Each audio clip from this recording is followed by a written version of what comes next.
Actually, the coming 10 years is the decade of action. First of all, it's the last 10 years of the Sustainable Development Goals, but it's also going to be defining for the Paris Agreement.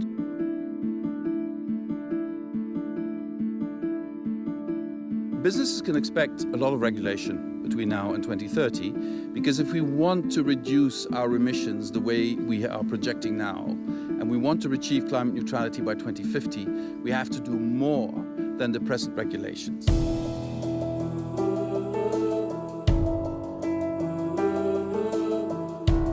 This is about restructuring our whole society.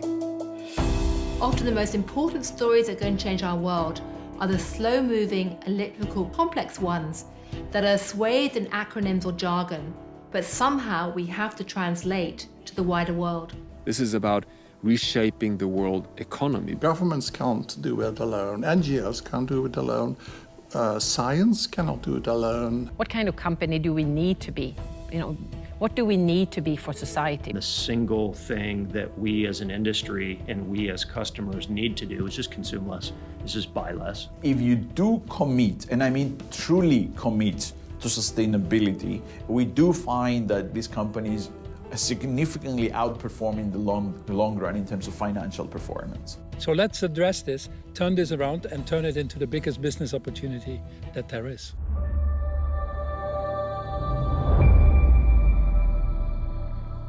My name is Paul Polman, and I'm actually writing a letter to my yet-to-be-born great-grandchild. My beloved great-grandchild, the year 2120, you must be a teenager now.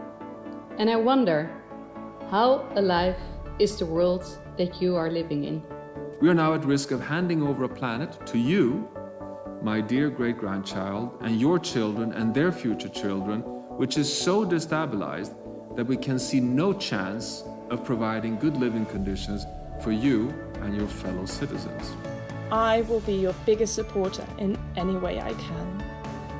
And now I know that I go before you, and you come after me, child, grandchild, great-grandchild. The question arises, have I taken good care of you?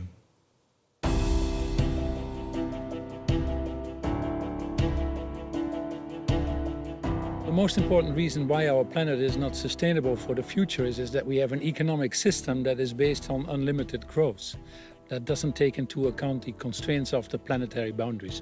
I think that's one of the main reasons. Our digging it out of the earth, producing it, and then dumping it again in landfills or oceans is clearly unsustainable when you live in a world of finite resources. The planet is a complex, self-regulating system where if you punch it in one corner, it can pop out and give unexpected implications elsewhere. For example, if you cut down forests, you emit carbon dioxide, which leads to global warming, which in turn can change the whole heat exchange in the ocean, which can warm up the surface oceans in the Southern Ocean, which can accelerate the melting of the West Antarctic ice shelf, which leads to sea level rise. These interconnections are all connected with systems that have tipping points. We assess that 9 of the known 15 big systems that regulates the state of the planet are starting to move in a worrying way, where we cannot exclude that we're approaching tipping points. We cross that tipping point, then the planet may shift from being our best friend, dampening and cooling our negative impacts, to becoming a self-reinforcing, warming planet. And then, of course, we would be in a very dangerous situation. The second reason why it's not sustainable is that we have an economic system that is to the benefit of few, but not all. And any system where too many people feel that they are not fully participating or at times are excluded will ultimately rebel against itself. And that's what we're seeing currently.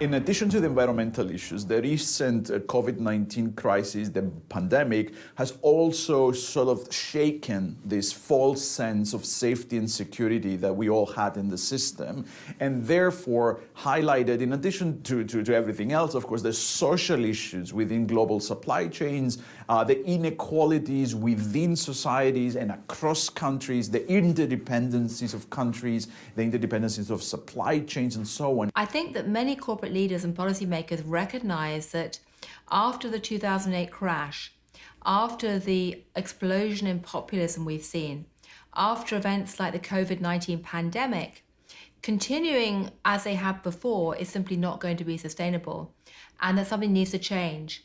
And the one unifying thread that links together the climate crisis with the rise in populism, rising income inequality, pandemics, financial crisis, is that all of those problems have been created by tunnel vision, or a refusal to think about the consequences of what companies and institutions and ordinary citizens are actually doing.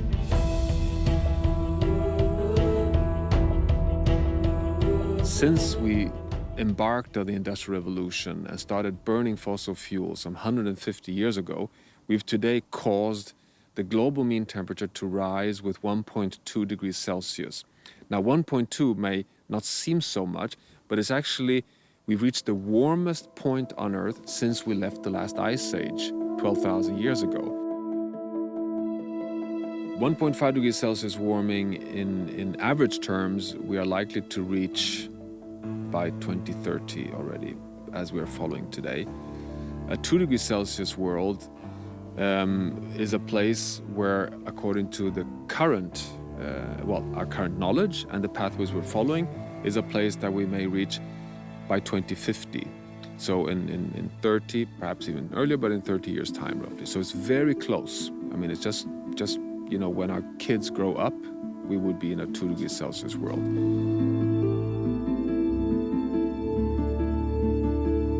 From the knowledge we have today, that would be a world where the frequency of extreme events will increase dramatically. If we then come to 3 degrees, or even beyond 3 degrees, I call that very simple, just a catastrophe point. You would have at least 10, but more than 20 meters sea level rise. You would have probably 3 billion people who currently would be living in areas that are physically no longer possible to host human beings, because you would simply not be able to cope because of the levels of temperature. So you would have populations concentrating in the Arctic and Antarctica, so you would get huge population movements. It's very questionable how we could feed humanity, because we would lose so much agricultural land. We would end up in a situation where we simply have a planet no longer in a state that would be really, you know, adapted to support humanity.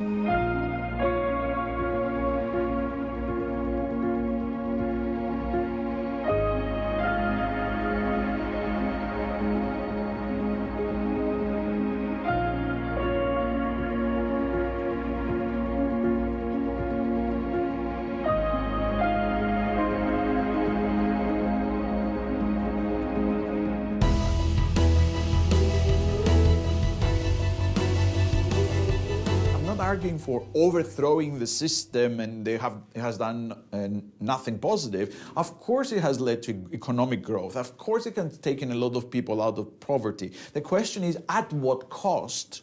And what can we do to fix that system going forward? Because the truth of the matter is, it is the best that we have. It is the best that we have available. I haven't seen any viable alternatives to capitalism, right? But that doesn't mean it's the perfect system. So there is a scope to have that discussion of how to improve the current system, even if that means drastic changes. What are the systemic changes that we need to make? Very simple, but difficult to do, but it can be done. The first one is we have to decarbonize our global economy. We're carbon junkies. We've never been able to do that. Now technology is available. The proofs are there that it is better. The companies are more profitable that are already doing it. The second thing we need to do is move to a circular economy, or what I would call a regenerative economy. We actually need to think about restoring, especially when it gets to natural capital. The third thing we need to do as a systems change is move the financial markets to the longer term.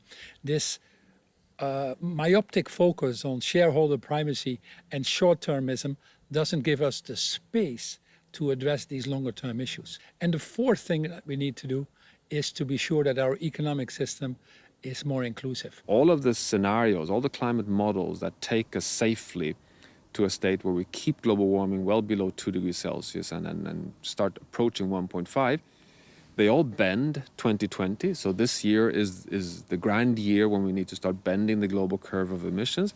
But then they follow a pace of reduction that takes us to essentially a net zero world economy by 2050, so in only 30 years' time. And the pathway between today and 2050 is cutting emissions by half every decade. It's you and me as citizens that need to act. It's you and me as employees that need to act. It's you and me as investors that need to act. And through the institutions that we can influence, whether it's the political system, whether it's the company we work for, whether it's the local community or the local government that we contribute to. The key thing is we can solve this, but we can't solve it by thinking someone else will solve it or I'll solve it tomorrow because it's too difficult today. We need to get going now.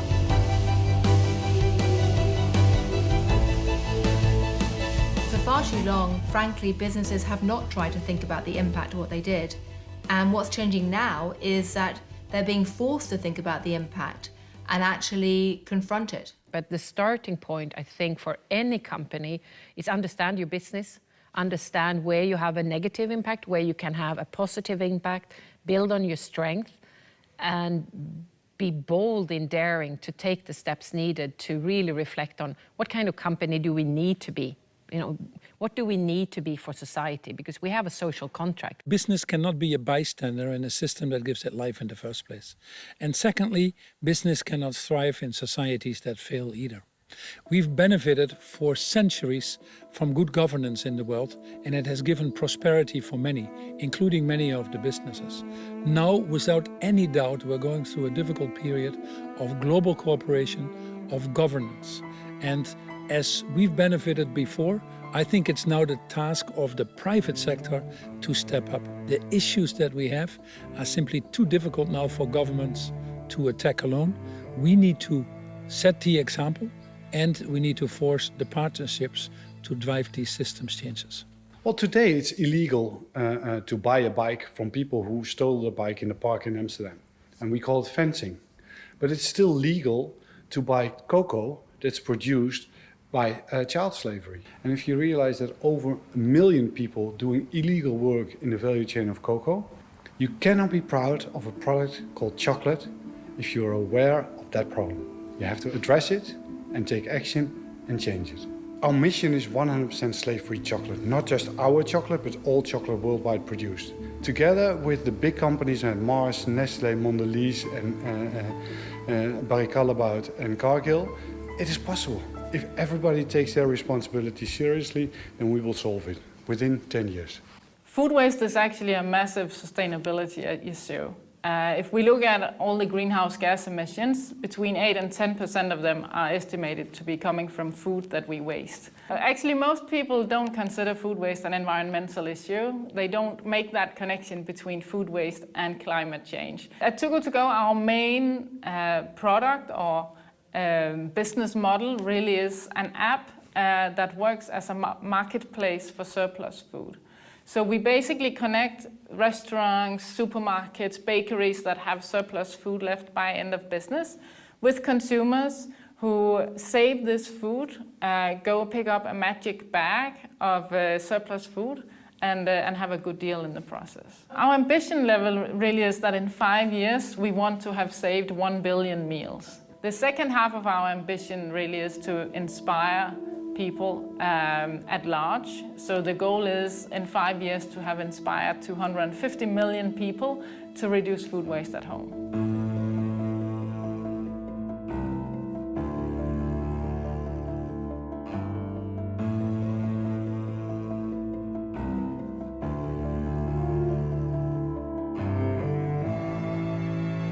Why are we here? What problem are we solving? In other words, what are your objectives? Are you going for an environmental impact? Are you going for a social impact? And within those domains, where do you think your company can have a positive change? Our strategy, Becoming People and Planet Positive, has 3 building blocks.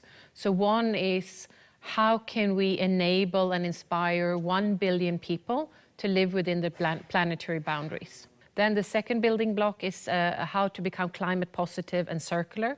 The way we define climate positive is how do we reduce more greenhouse gas emissions across the entire value chain more than we emit.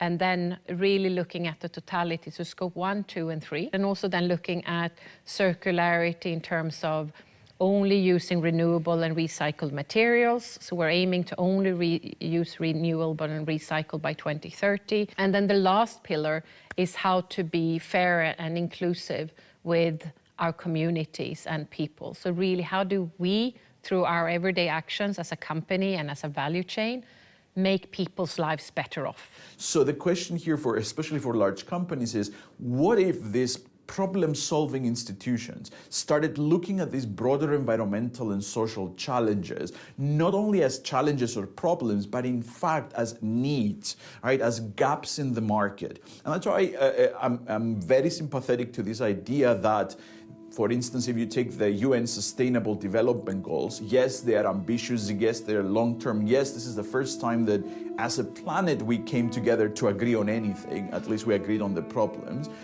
But at the end of the day, that's a huge industrial challenge.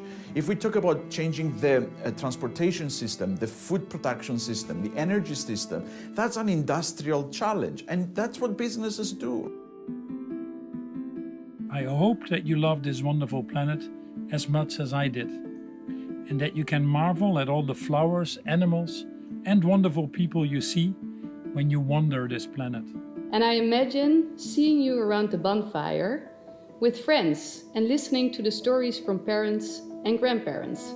Still, I do think we as rich and educated people have an obligation to make the world a nicer place.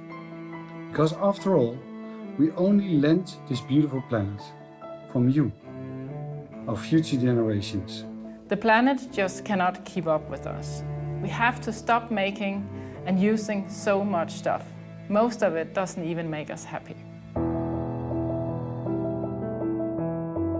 Yeah, the SDGs provide a framework, it's a common language, it's our action plan for the world, if you like, and it sets ambitious goals for how we want to live on this planet together. I think for the business world, setting clear expectations and a framework where you can see how do I contribute as a company. And it also gives businesses internally something they can give to different parts of their bureaucratic machines and actually get people focused and rally them. All these 17 goals interact, the social, the economic, and the environmental goals.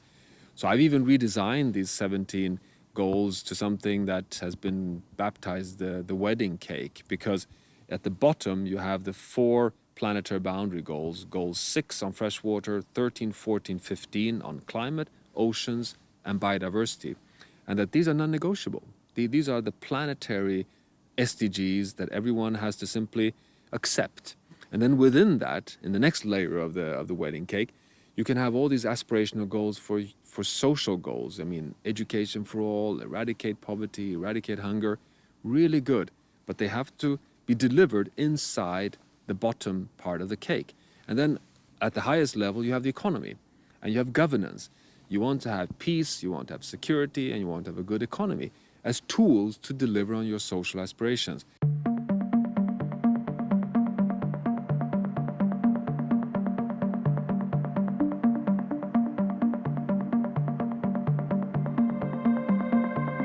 And what we did was each of the brands, we put one of the Sustainable Development Goals at its core. For example, our Lifebuoy hand washing brand, we put sanitation and hygiene at its core, helping a child reach the age of 5. Brand growing double-digit, more profitable. A brand like Dove, we said women's self-esteem, gender equality.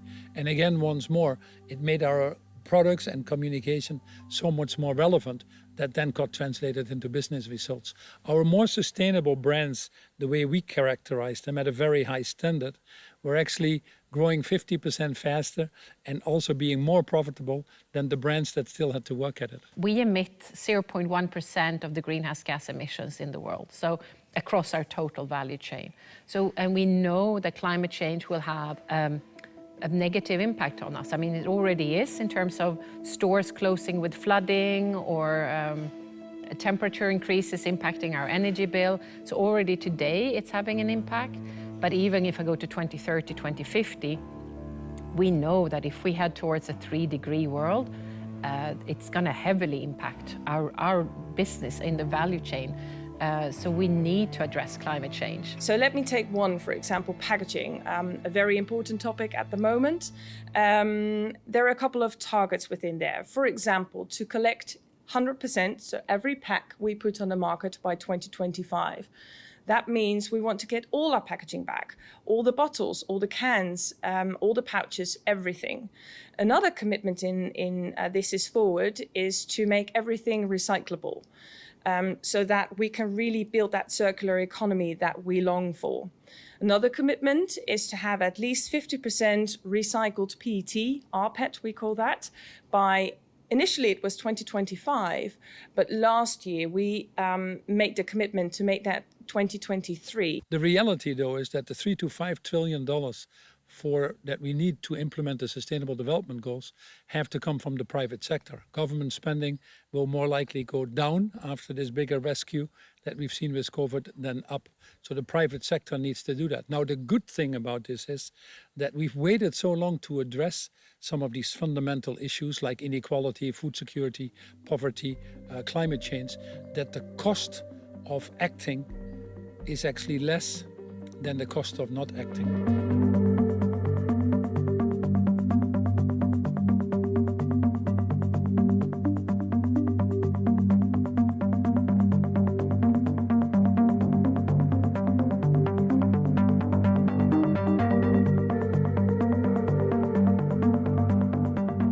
The cost of climate change already 2 or 3 years ago, according to the IMF, is $5.3 trillion. That's already more than the implementation of all the Sustainable Development Goals. On the issue of inequality, goal number 5, gender inequality, the fact that in most countries in the world, women don't have the same access to education or land rights or financing is holding the global economy back by $26 trillion. You take goal number 16, peace and justice, which deals with conflict prevention and wars and all that, access to legal systems. Currently, this world is paying 8 to 10% of its GDP in conflict preventions and wars that are the result of not addressing the issues we need to address in the first place. Now, that's 2 to 3 times more than the implementation of the overall Sustainable Development Goals. So I could actually take each of the goals, if you want to, and show that the cost we are incurring are more than the implementation of all of the goals. And then we have the audacity to call ourselves the most intelligent species. And especially in Europe, we've seen a great interest in the SDGs coming from companies. And what we did, we partnered with the United Nations Global Compact to develop a new tool, which is called the SDG Action Manager. And it's a tool to measure and manage your impact and benchmark your impact on the SDGs as a company. So it gives you a good overview where you are and to track progress and to be able to define your SDG framework for your organization. We are 380 CEOs who got together and who wanted to build a new deal for Europe and beyond, right, around how to bring sustainability into action. And I hope that many small and medium-sized enterprises are going to also join, the movement. It's important to meet the SDG'S goals, right? To bring more mobilization and collaboration and ingenuity, because there is not only one truth and there is not only one solution. You need the ingenuity through the value chain. We need customers and suppliers to help us to find the solutions to those issues. It's a matter of partnership, doing it together. But at the same time, I have to admit that business has one of the most important roles to play, because their investment power is enormous, much bigger than the government. Big business can help us because they have a time span, a perspective that goes beyond politics. You know, in my political lifetime, politics has become more and more short-term. And business, especially big business, has become more and more long-term. And if you look at big corporations, they've made the analysis that they need to structurally change. If you look at the financial sector, the investment sector, they know that if they don't really change, they will lose billions and billions. So we need to cooperate with them to convince everyone that this change is necessary. And business has a huge role to play in this. My dear great-grandchild, I hope this letter finds you well and healthy, and with confidence and optimism about your future and those of your next generation. And I want to wish you that you are also proud of what your grandparents and your parents did to get you where you are. Hopefully, you get to live life that matters, with meaningful relationships with your friends and your family, in balance with nature. Enjoy the earth, protect it, and always remember, you do not inherit the earth from us, you borrow it from your children.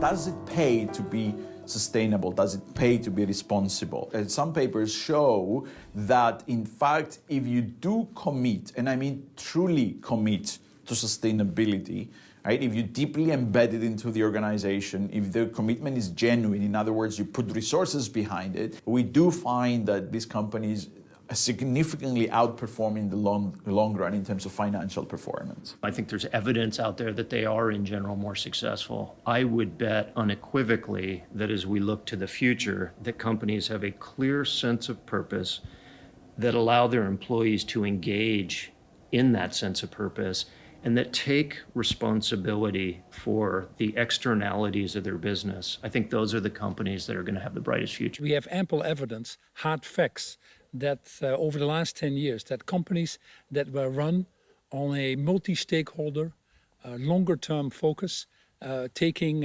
environmental, social, and governance issues into account, actually have a higher return. I just saw a study this morning that companies that embed purpose into their business operations, for example, have a 40% higher return than companies that don't.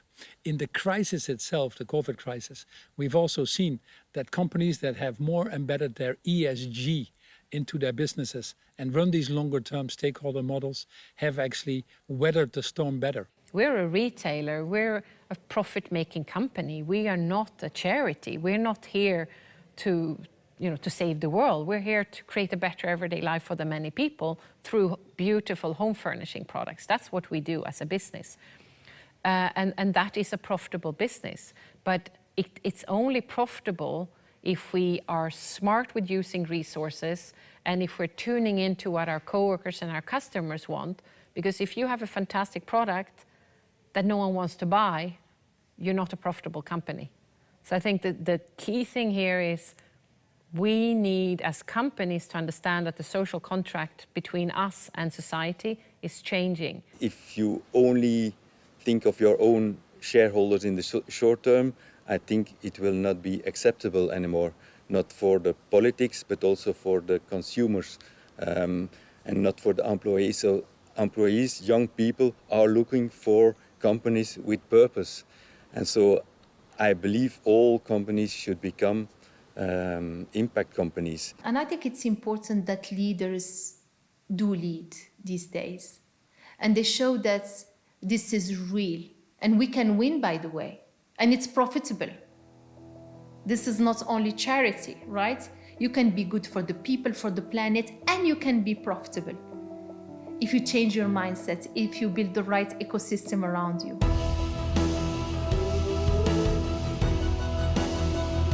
Well, it is absolutely key for the financial community as well to judge the value of companies. They cannot do this alone anymore with their assets or their cash flow or the conventional methods. In fact, the old way of what we are measuring is only giving you now 10-15% of the total market value of a company. Increasingly, people understand that the robustness of the value chain, the human rights aspects, the training and the culture are very important determinants of a company's future.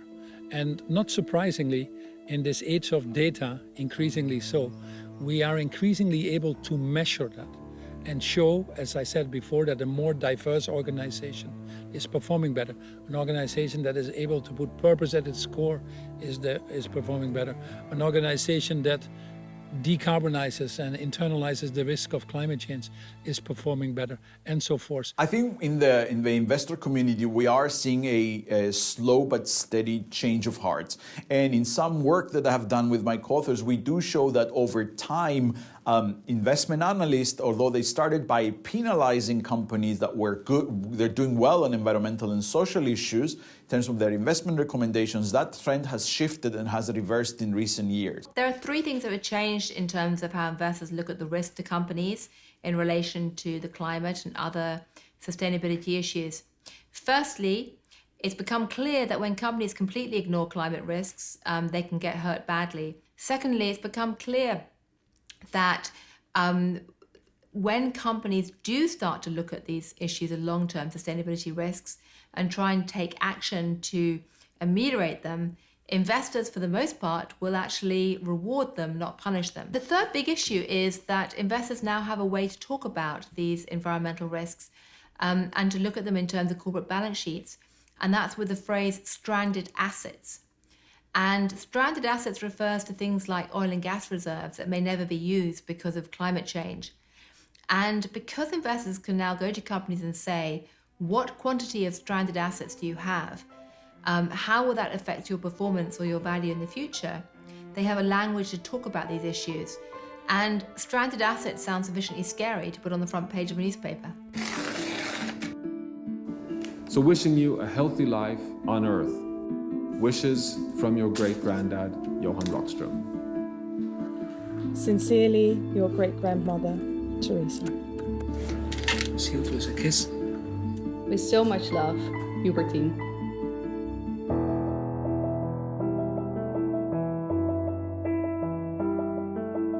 You know, I think the strongest piece of advice or pieces of advice I can offer are, number one, really think about what's most important to you. And that may sound simple, but if it's social issues versus environmental issues, or it's social issues and it's maybe these versus these, I think really working that out. And I don't think that means you have to focus solely on one thing or a couple of things only, but I think you've got to know kind of what your North Star is. And I think that's a really important piece. If I was a CEO and I got all this scientific information, my first decision would be to bring my board to a meeting and say that we're now going to align our business model, our successful market-oriented business model, whatever business I'm in, within planetary boundaries. I would ask scientists to provide me with quantitative targets that gives me the safe fence within which I can operate my economy. And I would then ask for methodologies to scale that so I go from the planet to my business. And interestingly, we can do this today. The other piece of advice I would give you, or maybe two more, would be really involve your employees in the journey. And I know that feels uncomfortable for a lot of people. But it's interesting. People say all the time, you ask any CEO or owner or board, what's your most valuable asset? And without fail, it's always our people. Finally, I think it's just creativity and a commitment to taking risks. I think you're going to make some mistakes along the way. And I think as long as you can weather that and you really understand what you're trying to accomplish and you're committed to it, I think it's hard to go wrong ultimately. Business is there to serve society, and we just need to bring a little bit more of humanity back to business. Hence my question, do we care, as probably the most fundamental question. So leadership, we talk often about courage, but we forget where it comes from. Courage comes from the French word cœur, which means heart. So leadership is as much the brain as it is the heart. And if we don't bring the heart back in many of the decisions we make, we're not going to solve the issues that we have of humanity. I will tell them that they need to leave a legacy. And a legacy, it's more than just leaving dollars and euros in a bank account. It's about leaving that earth which they didn't inherit from their ancestor, they borrow it from their children. And that's the best legacy we can all leave. It's an earth which is full of resources to allow future generations to live fully their lives at its full potential.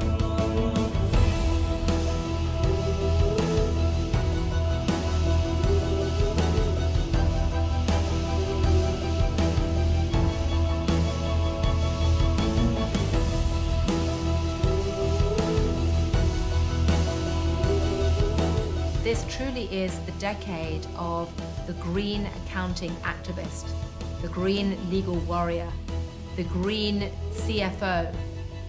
It used to be the case that environmental activists will tie-dye and chain themselves to bulldozers in muddy fields to make protests. Today, actually what you do with a spreadsheet, in a suit, what you do with your balance sheet, what you do when you're talking to investors is probably going to have more impact in the long term on the planet than the environmentalists chaining themselves to the bulldozers.